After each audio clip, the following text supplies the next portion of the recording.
Bismillahirrahmanirrahim. Melihat Allah ada dua jenis. Pertama, melihat sifat keindahan Allah yang sempurna secara langsung di akhirat. Dan satu lagi, melihat sifat-sifat ketuhanan yang dipancarkan ke atas cermin yang jernih, kepunyaan hati yang tulen di dalam kehidupan ini. Dalam hal tersebut, penyaksian kelihatan sebagai penzahiran cahaya keluar daripada keindahan Allah yang sempurna dan dilihat oleh mata hati yang hakiki.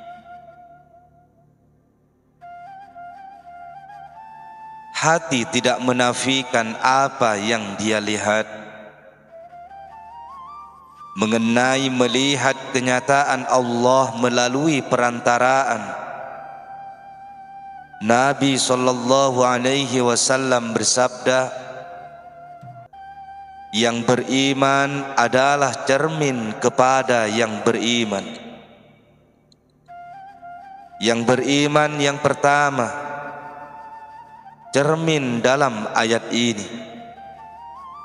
adalah hati yang beriman yang suci murni.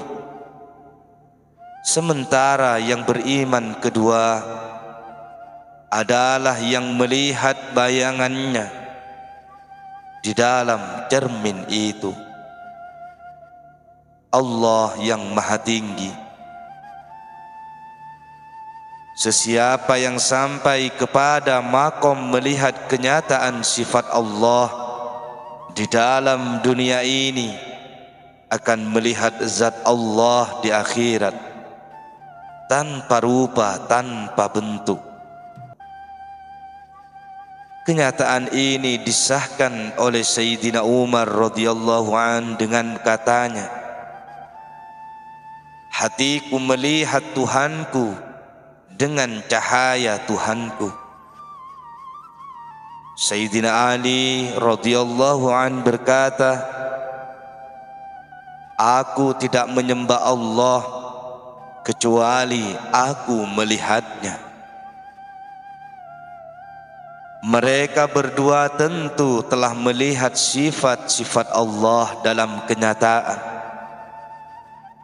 Jika seseorang melihat cahaya matahari masuk melalui jendela dan dia berkata, aku melihat matahari, dia bercakap benar. Allah memberi gambaran yang jelas tentang kenyataan sifat-sifatnya. Allah itu nur bagi langit-langit dan bumi. Bandingan nurnya adalah seperti satu kurungan pelita yang di dalamnya ada pelita, sedang pelita itu dalam satu kaca.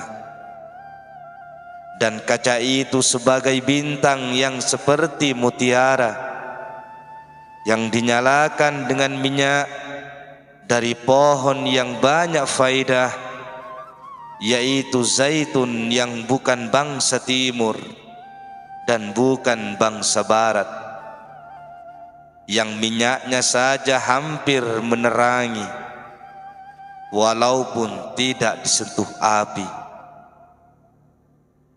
Nur atas nur, Allah pimpin kepada nurnya siapa yang dia kehendaki. Dan Allah mengadakan perumpamaan bagi manusia, dan Allah mengetahui tiap sesuatu. Perumpamaan dalam ayat ini adalah hati yang yakin penuh di kalangan orang yang beriman. Lampu yang menerangi bekas hati itu ialah hakikat atau intipati kepada hati. sementara cahaya yang dipancarkan ialah rahasia Tuhan, roh sultan. Kaca adalah lut sinar dan tidak memerangkap cahaya di dalamnya, tetapi ia melindunginya sambil menyebarkannya, karena ia umpama bintang. Sumber cahaya adalah pohon ilahi. Pohon itu adalah makom atau suasana keesaan, menjalar dengan dahan dan akarnya, memupuk prinsip-prinsip iman, berhubungan tanpa perantaraan dengan bahasa yang asli. Secara langsung, melalui bahasa yang asli, itulah Nabi SAW menerima pembukaan Al-Quran.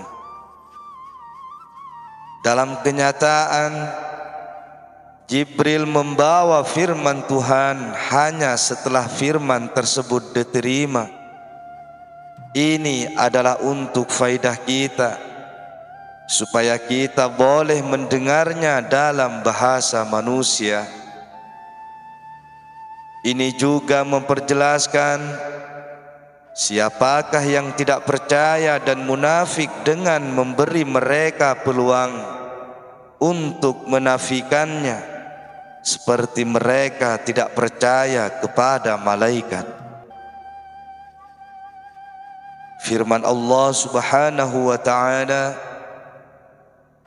dan sesungguhnya diwahyukan kepada kamu Quran ini dari sisi Tuhan yang bijaksana, yang mengetahui. Oleh karena Nabi SAW menerima pembukaan sebelum Jibril membawanya kepada baginda.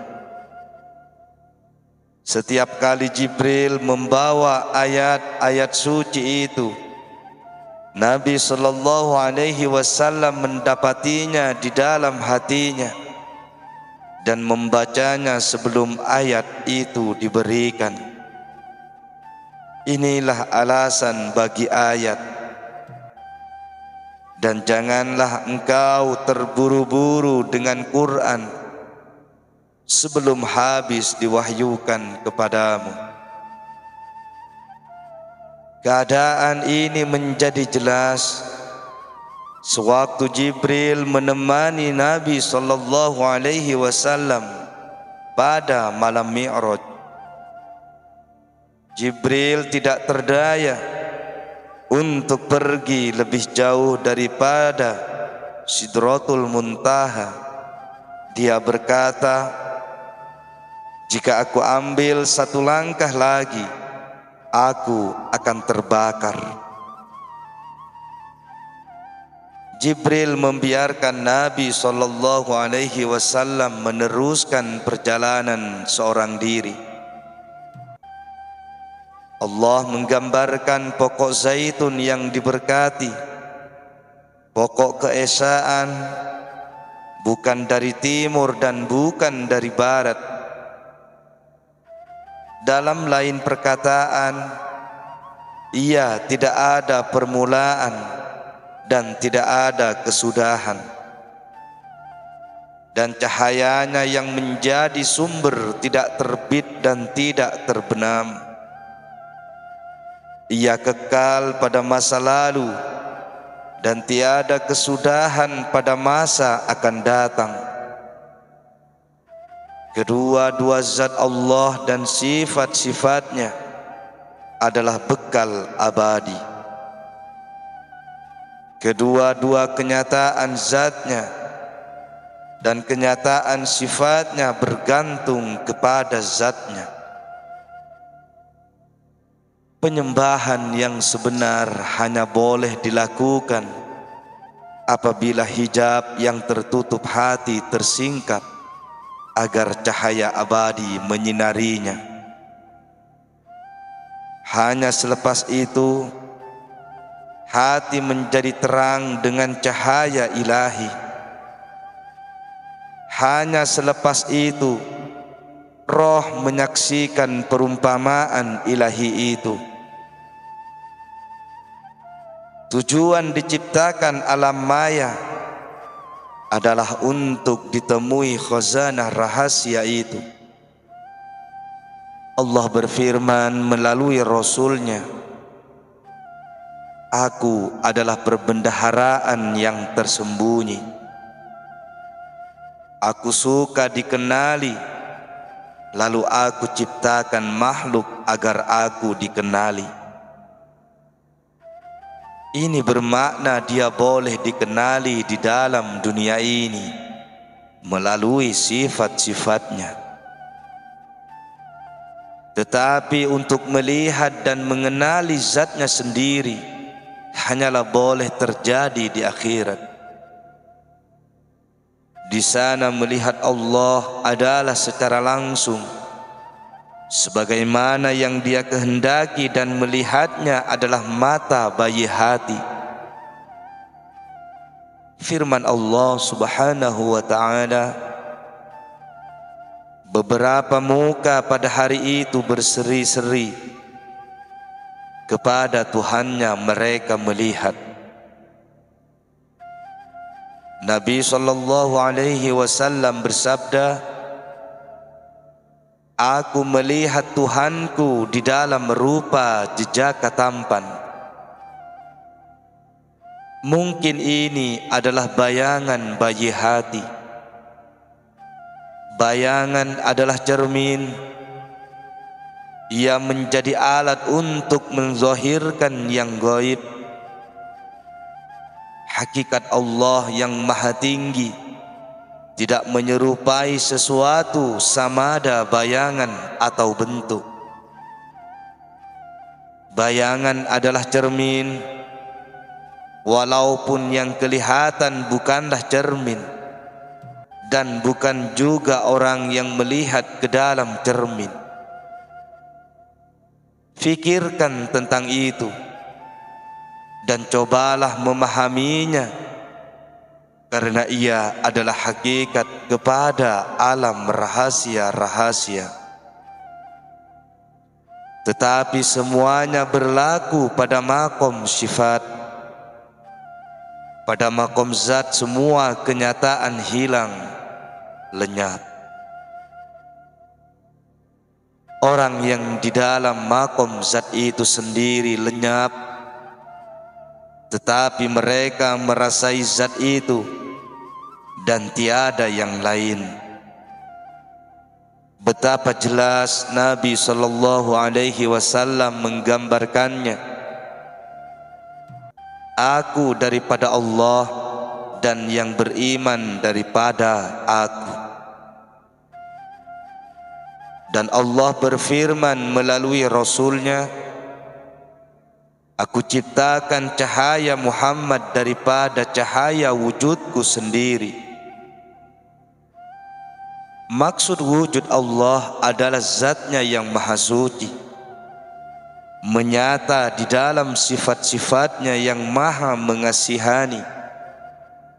Ini dinyatakannya melalui Rasul-Nya. Rahmatku mendahului murkaku. Rasul yang dikasihi Allah adalah cahaya kebenaran, sebagaimana Allah berfirman, Tidak kami utuskan engkau melainkan menjadi rahmat kepada seluruh alam. Sesungguhnya telah datang kepada kamu Rasul kami, menerangkan kepada kamu beberapa banyak dari isi kitab yang kamu sembunyikan, dan ia tidak ambil tahu berapa banyak. Sesungguhnya telah datang kepada kamu cahaya dari Allah dan kitab yang menerangkan. Pentingnya utusan Allah yang dikasihinya itu jelas dengan firman-Nya kepada baginda, Jika tidak karena Engkau, aku tidak ciptakan makhluk.